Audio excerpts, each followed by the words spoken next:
Usai melakukan peninjauan pengelola wisata alam Situ Gunung bersama Forkopimda Kota dan Kabupaten Sukabumi pada Kamis beberapa waktu lalu, Taman Nasional Gunung Gede Pangrango menegaskan agar pengelola memanfaatkan wisata alam tetap memegang prinsip kehati-hatian dalam menjaga kawasan Taman Nasional. Menurut Kepala Balai Taman Nasional Gunung Gede Pangrango Sabto Aji Wibowo, mengatakan pengelola wisata alam PT Pontis berdasarkan peraturan pemerintah hanya berhak memanfaatkan lahan kawasan Taman Nasional sekitar 10 hektar dari 100 hektar yang disetujui pemerintah selama 55 tahun. Dijelaskan untuk 90 hektar lainnya harus dibiarkan tumbuh secara alami.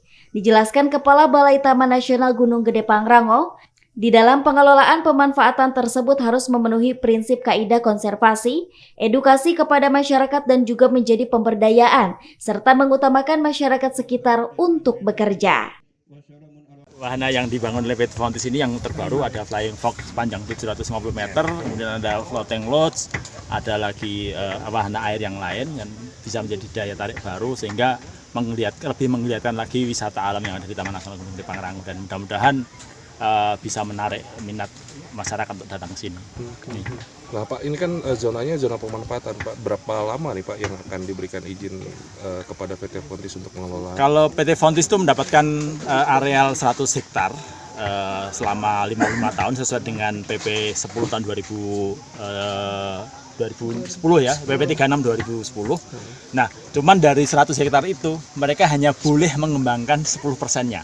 Jadi hanya 10 hektar saja yang boleh dikembangkan, yang lainnya harus tetap dibiarkan secara alami. Nah, jadi itulah prinsip-prinsip kehati-hatian dalam pengelolaan wisata alam di kawasan Taman Nasional. Jadi dari 100 hanya 10 yang boleh dikembangkan. Menanggapi hal tersebut, Direktur PT Pontis Akuan Vivam Lius mengatakan pihaknya tetap mengarah kepada wisata alam dan proses pengembangan wisata alam dengan menggunakan lahan secara efisien. Dari luas lahan 10% yang disahkan, baru 3,5% yang telah digunakan. Dan diharapkan hanya 5% lahan dapat digunakan dan bisa menjadi tempat wisata menarik dan memberdayakan warga sekitar. Kita tetap mengarah kepada wisata alam. Dan proses pengembangan di wisata alam ini kita mencoba seefisien mungkin penggunaan lahan. Dari luas 100 hektar dan 10% yang diperkenankan, saat ini kita baru menggunakan kurang lebih 3,5% areal untuk pembangunan sarana. Dan memang kita berharap tidak perlu sampai ke 10%. Cukup dengan di bawah 5%, tapi tempat ini sudah menjadi tempat wisata yang menarik dan bisa menghidupi lingkungan yang ada di sekitar tempat ini. Sementara itu, kawasan Taman Nasional yang dikelola oleh PT Pontis menjadi wisata alam, yakni diantaranya Flying Fox, Jembatan Gantung, dan masih banyak lainnya. Dari Kadudampit Kabupaten Sukabumi, Muhammad Ujeng Heriaman melaporkan.